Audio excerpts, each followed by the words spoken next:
Well, hello there. Welcome to Women Around a Table Eating Food. We're Nic and Jen, therapist and writer, partners in crime, and lifelong best friends. Around here, WTF means what the food. And it's our excuse to go deep, get real, and share the kind of messy conversations that usually stay between us and a plate of something delicious. So sit back, grab a bite, and join our conversation.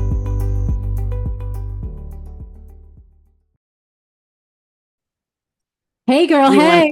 Hey girl, hey. See, How when is you? when I laugh, look at I know. For anybody who's not watching watching. us on the two of you, which let's be frank, most people just listen to us and you certainly don't have to go see us there. Nick had a procedure during our she had a procedure during our hiatus I did. and she just pointed to her mouth. And because as she is healing, she's feeling a little tender, that the mouth feels a little crooked, even though I don't see it. I think that you look You're a so, fucking so good. liar. I You don't. see it. Look, All you right. gotta Well, be all right. you gotta be Okay, blind just to like see that. that. Well, I mean, my heart doesn't see it. My eyes do see it, I but know. you're beautiful to me. Do you want Thank to you. do you want to tell do you want to talk about it? Do you No. want to talk about it? Well, I can just tell you that it was a little basal cell carcinoma that needed to get, cut out of my face, and it right underneath my nose. And it was a spot where you can't just, carve it out and put a little stitch. You actually had to do a whole, like, slice my lip from my, mid no nasal area down to my lip and do flaps and all of this kind of stuff. So there was some reconstruction that had to happen. So, but the scar is looking beautiful. And it's just that my lip does not yet quite move in the right direction still. It's a little crooky. It's a little stuck. I don't know. See, this silly thing. I'm sorry if anybody is watching on the two of you. I just went fuzzy because apparently I don't know how to use my computer, and no matter how many do not disturbs I put on, You're being disturbed. when I get a call, yeah, apparently I'm still being disturbed. When I was 8, I had Bell's palsy, and if my mom was watching us, and if she saw you, like when I all of a sudden my face was frozen, and Yeah. but so yeah, it's a real thing when all of a sudden the face that you look at all the time, that you are used to having it Mhm. look a certain way all the time, doesn't quite do what you want it to. But I also cannot believe that you have healed as beautiful as you have. And you were also a real trooper because it was scary to see those first pictures that you sent. I I know. wasn't expecting it, and you I you certainly know. you certainly fucking weren't. I wasn't expecting it either. And when I was sitting in the chair, the doctor said, okay, so this is probably going to be a little bit more invasive than you expected. So, not what you want to hear when you're sitting in a surgical chair getting your face cut up. And So why weren't you more prepared? Why didn't she like, because did that was she the only just figure it out then in that moment that No, so I went for my annual skin check, dermatological skin check. So everybody should go for their annual dermatological skin check. And my main dermatologist found it and said, okay, this is Mohs. So, I mean, this is basal cell. So we'll test it, make sure it is, and then I'm going to refer you to my colleague up in a different office, but in the same practice, and scheduling your Mohs surgery. So the first time she saw me was on the day of surgery. oh, okay. Yeah. Okay. And she is, she's been a Mohs surgeon for like 25 years. And when I was talking to the PA who was prepping me and everything like that, after I had heard that it was going to be a bit more invasive than I had anticipated. And she said, honestly, if I had to pick anybody to touch my face, it would be this doctor. And I'm like, "Great." Mm. So that made me feel And you better. said, "Oh, you say that to all the people who are going under the scalpel, don't you? You Right. charmer, you." Yeah. Right. Yeah. So that was, and then I wasn't expecting the afterwards of it all, Mm. they had said, it's going to be, you're going to not be able to really chew like soft foods and all of that kind of stuff. And so don't do a lot of talking, don't do a lot of chew. But I didn't realize like actually how painful it was going to be and how uncomfortable to even to try to Yeah. like to use a straw to put food in one side of my mouth. It was crazy. And so the first few days were not pleasant Mm. at all. And I think it was hard for Heather to see me in that state Oh, because I she bet. hasn't seen me struggle in that sort of way before. And then you also think about aging and you think about mortality and you think all that Sure. kind of stuff goes through your brain. But long story short, I am just super, super grateful that all that it was a basal cell and that it is healing. And we're only like 7 weeks out and it looks as good as it does. So You do. Your skin looks luminous, all things considered. And I'm so glad that you've healed the way that you have. Hey, I thank you. want to, along those lines, and you talking about Heather and just thinking about our mortality and whatnot, have you found for you that the older you get, the more you worry about anybody in a car when they are leaving your house? Like, they're going to be okay. I don't know how many more creative ways I can find to say, like, be careful, or, Mm, anytime Parker leaves the house, I am filled with just some low level dread. And I mm, am so not a worrier by nature in yeah. that kind of way. But I can't help but jump to this place of uh oh my gosh, is this the last time I'm gonna tell him I love him? Is this the last time I'm gonna kiss him goodbye? And it's not that he's not that he's a shitty driver. I mean, we live in a, we're in a suburb.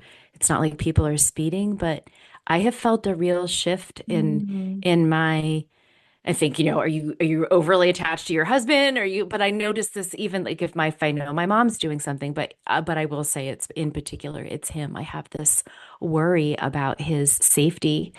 And so we have talked about it a little bit with him, and we have changed our language so that when we leave, we'll say, be aware, be grounded, be present, not so like be careful, because careful can mean so many things. And then you kind of sound like a mama bear or a papa bear, but mhm. and obviously it's rooted in love. But have you worried? Have you sensed that as you've gotten older? It not in that same exact form, but absolutely. Like I absolutely think more about death and people dying and mortality. And it's not, I don't think about it when Heather's going out into the car or anything like that, but it's more of a in quiet moments Mm. where we're having our beautiful night watching TV, snuggling under the blanket, and life is so beautiful and wonderful. And it'll hit me. I'll be like, this is a moment that I'm not going to get back and could not be here tomorrow. So I have these Right. little flashes like Yeah. that. But it's not associated with the doing of anything. Uh, Okay. I notice it just is more, it's more on my mind with everybody. Right, like especially with my mom, and Sure. she's 76. She'll be 77 this year. I'm sure it's the same thing for you and your mom. And it's like hitting 52, hitting 50, not 52, hitting 50 as Hmm. well. There is this transition of first of all, where did the first 50 go? Yeah.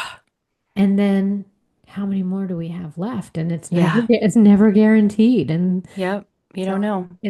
I have noticed that shift over the past year or so, though, that I think about it more often. Mm. Mhm. Well, considering that we're not certain that we're naming this episode 50 and Feral, but I fucking love 50 and Feral. That was Nick's idea, and I think Thank it's you. phenomenal. If you are listening, and we are lucky enough that everybody listened to us during season one, we took a little break for a time for the month of January. Not necessarily so that Nick could have her face sliced open and then have to heal, but isn't it good that we were able to push pause for a period of time and So, this is our first episode of season two. And to all of you 14 and a half people out there who listened to us during season one, no, there were more. Maybe a couple All you more, maybe 17 19. people. I know. For all of you who hung in with us and for all the throngs of future listeners that we are so excited to hopefully weave into our quilt of enjoyment here. We're Thongs, thrilled to be back. thongs, not, no, oh, throngs, not thongs. Throngs. I said throngs, right? Yeah. Yep. Yep. That's a little Easter egg for anybody who's listening to a certain episode that rhymed with Fabia. Hmm. Yes, that was a keeper, but I'm thrilled to be doing this again with you. So thank you I wouldn't want to to be you, to anywhere you, else. Anywhere else but you. here. Yeah. Thank you. So do we want to talk a little bit about what our season one experience was? And do we want to Yeah. talk a little bit about what we're hopeful for coming up or what our thoughts were? Let's shoot the shit, girl. Yeah. Tell me what was like one thing about season one or during season one that delightfully surprised you? Mm. I will say this, it's going to sound wildly selfish, as much as I fundamentally loved absolutely everybody that we talked to and had on. I knew once a week that I was going to see you. You took You're gonna have a story. mine. Oh, so sorry. Oh, it's nice that it was going to be the same thing though. I mean, I feel like the busier that we have gotten and the more we have grown in our careers and families and just our structures, there's nobody I think of more during a day about minutia than you. I mean, my mother, yes. Of My course. husband, Yeah. of course, yes, goes without saying. But you're a half a heartbeat away from all the things that I'm thinking of, and in that life just gets so fucking busy. And so I think that the privilege of knowing that we actually got to see one another and then also talk to amazing people and enrich ourselves and feel more creative and do all these things, like it's been an incredible gift. And I won't lie, like there are nerves sometimes about, oh, I hope it's going to go well, or I hope I'm going to show up, or I hope that I do a good enough job making the time to do. Because, like, for all y'all out there making a podcast, like, unless you have a team to help you, there's a shit ton of work that has to go into it. Nick puts in hours every week. I do too. So, I worry about the logistical parts, but it's all so beautiful because I get to just be with you. Yeah. And I love you so much. I So, love yeah, that you. was my favorite thing. I love you so much. And so you obviously stole mine, but you didn't Sorry. steal it. We shared it. Mm, It was a it's shared, joint. yeah, it was a shared experience of like I got to carve out this time every week to spend with just you and a guest, but even on the weeks that we didn't record, we got the opportunity to be with one another. And it's been Yeah. hard to find that time over the last Yeah. 20 years to do that consistently every single week. Yep.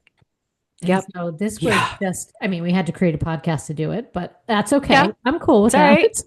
Sometimes we need goals. Sometimes we need even more reasons than love. So Yeah. yeah, I feel that. What's something that made you feel proud? What's something that made me feel proud?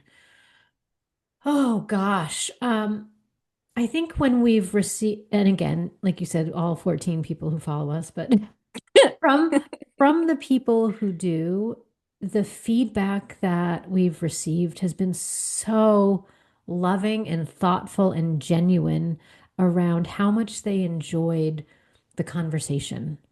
And Yeah. that's what our goal was, to invite people into our conversations, to enjoy the conversation, and to walk away feeling almost like, who said it? I think Jimmy might have said it, like it's like a warm hug, Yeah. right? Yeah. And obviously, sometimes, the topics we talk about aren't always a warm hug. Like talking about my labia isn't necessarily going to wrap somebody in a warm hug.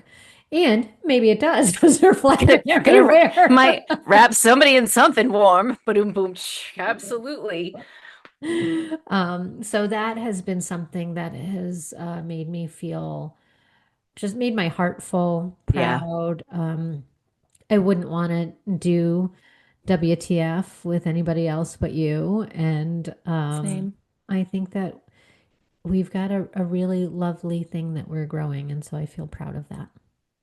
I agree. I agree. And I'm so grateful for the people who made time during season one to be with us. And I'm so excited about the opportunity to be able to shine lights on other women in our network. And then also to have some reach guests that maybe we won't see them for a few years, but for goodness sakes, if we can reach out to them and find out whether or not oh, I don't know. Miss Sarah Silverman, if you're listening to us out there, and I don't know, Tig Notaro, if you're listening, boy, we've got some things that we'd love to share with you and shine on you about all the beautiful things that the two of you make too. So, Mm. yeah, those. Would so that's I have a question. So Mm, two people that you would just love to have a conversation around the table with. Give me one more, oh gosh, um, like a reach. oh, a reach. Oof, ooh. So yes to both of them for certain. Sarah Silverman's most recent her most recent Netflix special that revolved around her dad and her family. You and I have loved her since Jesus is magic, like Mhm. forever and ever, right? But this, her most recent body of work, like that piece was just so beautiful. So for her, for that reason, for her, and Tig Notaro, who just makes me pee my pants every time I listen, and certainly come see me in the good light. Oh Mm. my gosh, you know, like no words to be able to No. actually talk about that. I mean, super duper duper duper duper fucking reach. Yeah. I mean, uh, Brene Brown, and Elizabeth Gilbert, Oh, wow. Okay, cool. See, I wouldn't have known who your big reaches were. I mean, Like those feel besides like, those two. So that's cool to Elizabeth know. Lesser, Mm. I think about these women people who have touched me, like who I've learned from, people who Mm. I have also read or sought out when I have been extremely low or Mm. have filled my tank, filled my bucket.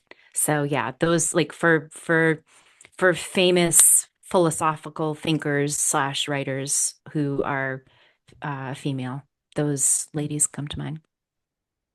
I How just about learned something new. I how wouldn't about you? know. Oh, for me. So I totally share the Tig and Sarah Silverman. Yes, yes. Mm, And speaking of Tig, we're going to see Tig that's right. April 24th. How exciting. And I I would thought like that to we know. should throw something up on stage. Like if she didn't think that someone was trying to hit her with something, I'd love to like tie a message to something that would be delicious or beautiful, something that didn't seem scary and offensive, that would make her want to open it and just say, "Hey, hey girl, I hey." think we might get dragged out, and so we're probably not gonna, unless you wanted to throw me on the stage, you could do that. You're cute. You're openable. Well, because also Tig and I share a birthday. That's right. So we are both March 24th. So I think it That's would be right. just like a divine fit for Tig to come on as well. So I would also reach for me, obviously, the sweet songbird, Sarah I knew it. McLachlan. I knew it. People, I should have fucking bet on it, but I knew it would be the sweet songbird. Oh my gosh. Yes. I Cry, mean, cry, cry. please, please. I Yeah. mean, we've been wrapped in a hug with one another. Like we're close to being We friends. almost know each other. We almost know each other. So, the sweet songbird. And I would also really, really love to have a conversation with Stacey Sims, Dr. Stacey Sims. Oh, She just, I would love to panel I'd love to moderate. I would mm, love to be a fly. I'd love to just set back and moderate a conversation between the two of you. I mm. would love that. Oh, I would love it so much. She's so brilliant in the field of female physiology and women's strength and activity, and she's an exercise physiologist. She's just phenomenal. She's wise. She's a prolific researcher, and Yeah. she's really her voice is starting to get some traction Hmm. over the past, 5 years, and I'm so happy for that because she just seems like such a down to earth, genuine person that I would just love to have at the table. Yeah. I would love to listen to you speak with her so much, like in the same way that you and Lisa did such an amazing job of being able to, for lack of a more grown-up term, like geek out about, all the things that we're Mm, all going through, but also just health and wellness and your journeys and all that. Yeah, it would be fantastic. yeah, I'd love that too. I'd love great. that too. So Yeah. what are you feeling like are some of the things that season two is going to bring for us, meaning topic wise? Like, what are some of the things that you want to explore with people? Well, I think so. I mean, super topically, we're about a month away from your 50th, like your actual 50th birthday. I would love to, I'd love to talk about you. I'd love to have some of this be about you and your experience and your how you are navigating things and sort of what your mindset is, and also use that as a way to talk about what is, I know that we talk a lot about messy midlife, and I think that there's a pivotal shift that happens at 50. There is something societally that we think about in terms of the number 50. And some people are in the 50, numbers are just numbers when they think about their birthdays. And other people really get kind of hung up on numbers. And I'd like to talk about what is society looking like for women as we age? What are the things that are there to support us? I mean, how many conversations, when we hopped on before we started, hey girl, hang, what are the conversations that we're talking about when one woman needs to look at another woman and say, you're okay,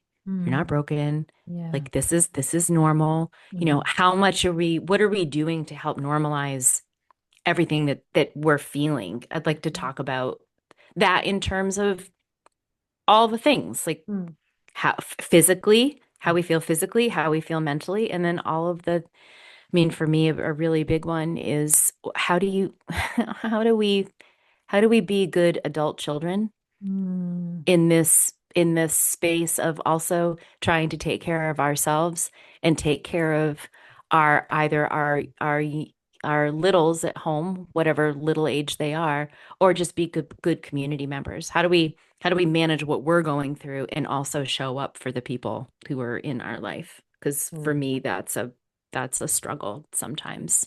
Right. I think especially too the adult daughters and mothers, right? If we're, I mean, we can talk about being whatever, it could be a son or whatever, but we are women around the table. So, True. and we're both adult daughters, and both of our fathers are no longer living. And so I think there is something really poignant and um, I don't even know what the other word is about being an adult daughter to a mother when you don't have a father around anymore, and kind of the Yeah. and whether I don't have any siblings around anymore. Your sister has some developmental challenges, and so it's kind of it's on us as Yeah. adult daughters. So as we're navigating our own midlife, sometimes chaos, sometimes adventure, sometimes Yeah. solitude, sometimes expansiveness. So I agree with you on that. Um, I also think too, for a lot of women, I notice this in my clinical practice, is around if they're partnered with somebody and there is this renegotiation oftentimes of roles in whether it's a marriage or whether Mm, it's a partnership, however one defines it. I've noticed that many of the women who come to me at this point are really doing this retrospective and or this self-reflection around who do they who do they want to be in this iteration of their Mm, life, or kind of also who have they been, who do they want to be now, who have they been with, who are they with now, who do they want to be with, right? And so mm, that how do they want to spend their time, with whom do they want to spend their time, how do they want to spend their time in their even in their career and things like that. So but specifically for whether it's a marriage or a partnership, uh, I think there's a lot of things that happen at this age for women particularly. You read a lot of the literature and studies too, and even anecdotally seeing that so many divorces happen in this sure. kind of middle age perimenopausal time period for women. I think that a little bit of that came up too when we were talking with Danny, right? Mhm, Like just mhm, also, if you are in that 40 to 50s, 40s to 50s range and you are feeling like things like there's upheaval and it's almost like there are psychological, there are astrological, there are physiological reasons for all of this. And sometimes, I've got like down there, that skinny blue book down there is Elizabeth Lesser's Broken mhm. Open, Yeah. right? And I think back, like I'd like to have it just like near me at all times because it Mm, just I just feel her. I feel her, and like she is such a quintessential Phoenix rising, broken, opened human who went through so many different things to help mm, her become where she is, right? And I think about how there are like these feelings are real. And I think that there's something really beautiful in being able to talk with women who are older than us and younger than us, that mhm, so that we can help one another feel like we're not alone. And that's certainly not to say that for all the amazing men in and around us in our lives that they're not able to show up and as partners and spouses and brothers and cousins or sons or fathers or uncles or grandparents. Like I get that. But mm. there can be something really nourishing about talking to somebody else who either has been there, done that, or they're on the precipice of it. And how can we all give each other 10 fingers to just Yeah. succeed and feel Agree. better? Just feel better Yeah, and or even. I think it's also in this upcoming I mean, this is we are women around a table, and so obviously our focus is on magnifying, elevating the voices of women. Yeah. And I also think it is a very poignant time for that. Like this, Yeah. I think I've said poignant like three times. So I think I need Mhm. another word. Yeah, I think I've said it quite a few times now. But it is such an important time, I think, for women's voices to be heard, to rise to the surface, for us to share the mic with as many women as we can, because uh, our voices need to be heard more. Yep. Yep. Yep. Preach, girl. Yeah, Preach. and so what I'm excited about is having varied guests on this Yep. season. We're going to have women who, many of them are women-owned businesses, truly, Yep. right? So we have, and some are local to us, some will be not local to us. So that's really Yep. exciting. Some are in the field of um, physical activity, health, and wellness, Yep. along with, Authors, podcast hosts, just other women who are just doing it well, yeah, have done it before us. yeah. And who's going to be our first guest? Well, why don't you say it? Our first guest almost needs no introduction. Mm.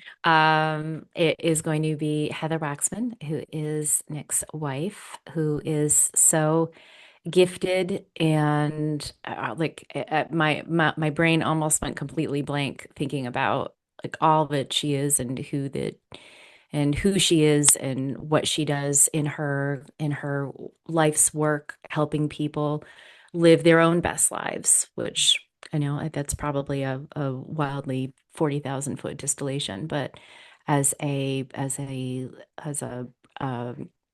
marriage and family therapist, as a breathwork instructor, as a somatic instructor extraordinaire, she just really teaches women in particular how to get into their bodies to help get into their minds and quiet noise and learn tools and identify things and peel away the proverbial onion skin to get to the core of how good we can all feel to heal hurts, to grow, to change, to identify, and to do it in a place sitting across from someone who is as golden on the inside as she is stunningly beautiful on the outside. That's her. Well, And there's so that. much more, Yeah. like so much more. And you get to wake up next to that beautiful ethereal being every day. And how lucky are all the rest of us who get to call her a friend, because she is, if there was ever an old soul that I ever met, Mm. I absolutely reserve that for her in spades, because Yeah. that's what she is. And she makes everybody, she's like an everybody whisperer. She Yeah. makes everybody feel comfortable. Yeah. Puppies, kitties, people, children. Yeah. I second all of that. I she is the most special gift I have received in my Yeah. life. And in thinking about her coming on, I was saying to her, I think it was last week on a walk, I was like, I don't even, I sometimes don't even know what I want to talk to you about because there's so much that she has to offer the world and It's so true. much that she does so incredibly well that my brain feels a little schizophrenic because I'm like, well, I want to talk about this, but I want to talk about this, but I want you to talk about this. And so, but I think we've narrowed it down into what we're going to focus on with her, but she is just, um, when she had a reading one time, the woman she had the reading with called her a Renaissance woman, and that's kind of Oh, I love that, yeah, right? that's kind of who she Yeah. is, and she is. I call her just my earth angel because she's Mm-hmm. also just that's what she is. So Do you anyway, I sing could that go. song to her when do you sing Earth it? angel, Angel, earth earth angel, angel, would you you're be mine? Yeah. fine. Yeah, I wasn't sure. Uh, so before she's on, we it would, I mean, if anyone's listening to like if you're listening in order, and bless you for listening at all, heatherwaxman.com, that's her website. And I'm gonna sit here and just because I think it's so wonderful to try to tease some of the things that she may be talking with us about. She helps work with women who identify themselves as highly functioning women. And then, but what happens when you're a highly functioning woman and all of a sudden you've hit a point in life where you feel wildly dysregulated and you can't hold it all together anymore, and you start questioning what's wrong with me, or why does this hurt, or that she works an awful lot on helping women tap into their personal reserves and their and nervous system regulation, Mhm. right? And just she kind of helps try to look at what you may perceive as the chaos of your life and try to air traffic control it into a Mm, way that is manageable and doable and livable for you as a human. So I'm laughing she's right now just because I and think I do hear a dog. oh, Is oh no. Oh, that's, yeah, that is so, I yeah. love it. I'm so sorry. That is my Ruby Don't who is apologize. staring at me on the other side of if you're on the U of tube, my desk is here. There's a couch that's on the other side. Oh, yeah, now she knows I'm talking about her because now she's Mhm. going to walk over here Of and she's going course. to cry. We have to split up there. Maybe if you just sit with me, if I make my seat. Oh, good. Okay. Oh, all right. Hi.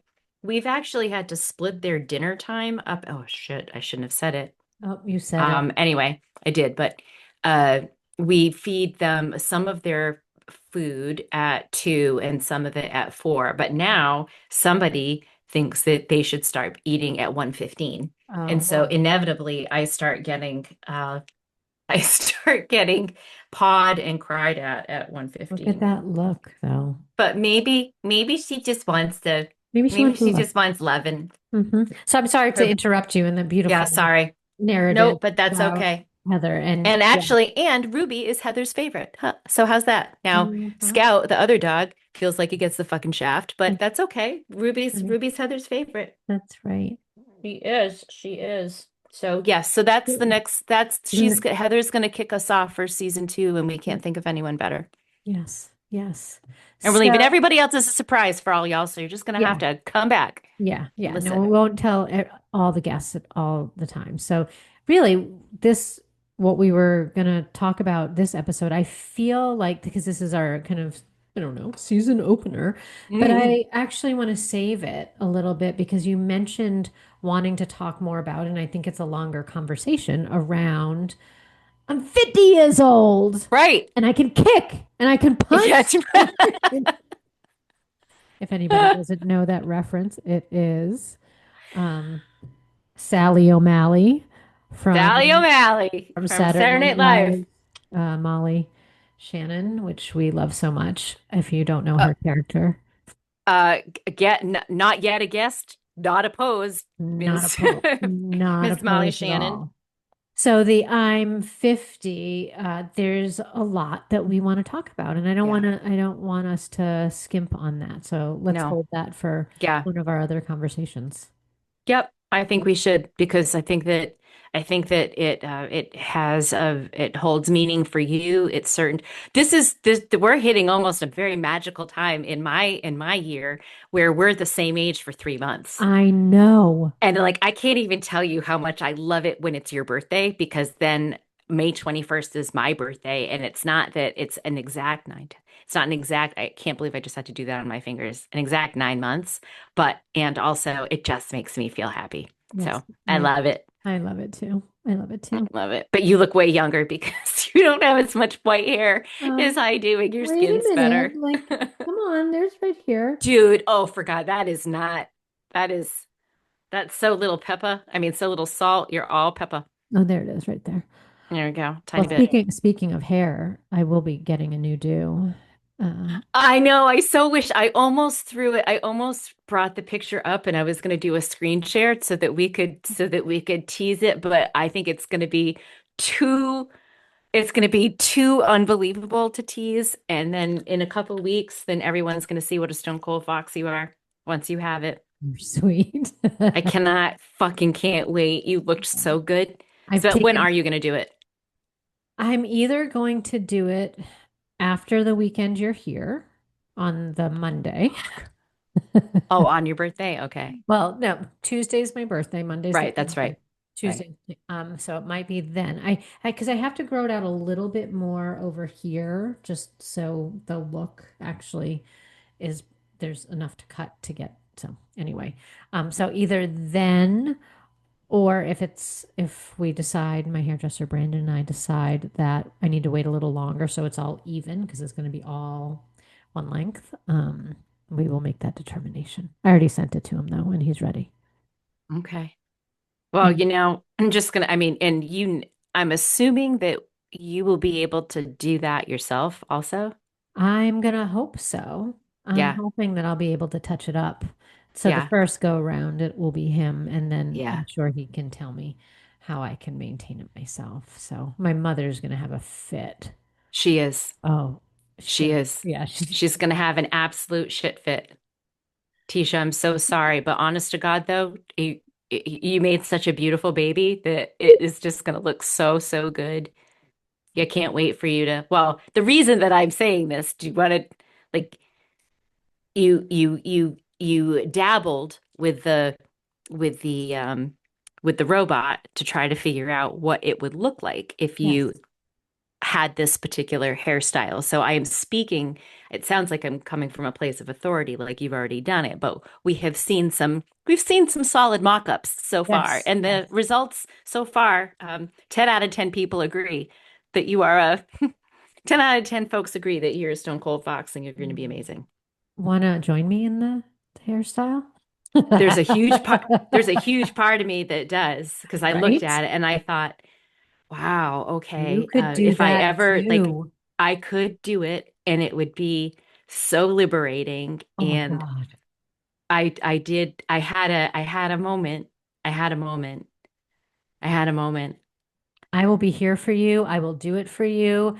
I will. I can't even imagine if we did this. Even I might. I might. I don't want to use the D word, but I don't know that, I mean, he wouldn't leave me by any stretch of the imagination. However, I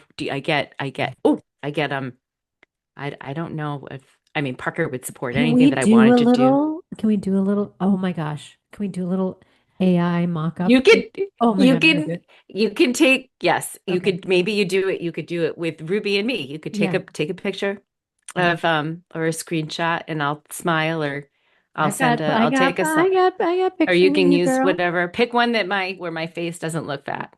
Pick a pick one where I don't look. You know how some mornings you just wake up and you know that You you feel don't do bloated. this. You don't do this, but on days like the day after the Oscars, Mm, inevitably, yeah. and the day after the Golden Globes, that Monday, I tell Parker I have omelet face, and he'll Mm, say, "You don't have omelet face." Be like, "I look like an omelet," and that's because I have eaten Doritos, my very, very favorite, just award show snack. mm. And even if I don't eat a lot of them, if I eat Doritos or something that's super duper salty, oh goodness. Yeah. So It's bloat. don't do it with an omelet face Yeah. photo. Just bloatation. I know. I got you, girl. Bloatation. Bloatation. I know that we've got to stop pretty soon. Is We there gotta anything wrap. that we want to is there anything that we want to close on? Is there anything that you feel like you'd like to leave folks with at the end of this gratitude-filled episode? Thankful for anyone who's listening who enjoyed us enough season one to come back. Yeah, just to stick around because I think we're going to have some really enriching conversations with some wonderful, wonderful women. Yeah. And so, like, grab your snack. Grab a And snack. I had mine already. I had my chili and I'm addicted to navel oranges right now. I don't know why this time of year all I want is navel oranges. So, I um, love oranges so much. They're my favorite snacking fruit for sure. so I had a good. blood So orange yesterday. go grab a snack and just join us and who knows, like maybe we talked about maybe we're not going to do seasons anymore. We're just going to be in Yeah, perpetuity, just gonna do it. keep on Yeah. going. So this will be season 2 to infinity. Right. Season forever to Yeah. ever. Yeah. Yes. Yeah, Forever I and like ever. that. Cool. I like that. I love you. I love you. I love you, listeners. Thank you so much, friends who have supported us and people who have texted us and shared kind, wonderful things about listening to us. Ruby, not dog Ruby, human Ruby, I'm talking straight to you, girl. You've given such great feedback and love and warmth and just and Jimmy, of course, and my husband for sure. And Heather. Just everybody. We're just so Yeah. grateful. Yeah. All right, girl. I love you, I and love you. all my gratitude to you. You. And I'll we'll see you next see. week. You got it, girl. Love you. You got it. Love you. Bye. Well, that was delish. Thanks for pulling up a chair with us at Women Around a Table Eating Food. You can find us here bi-weekly, so if you love today's conversation, hit follow wherever you listen to podcasts. You can also find us on YouTube or Instagram at Women Around a Table, and share it with a friend, because there's always room for more at our table.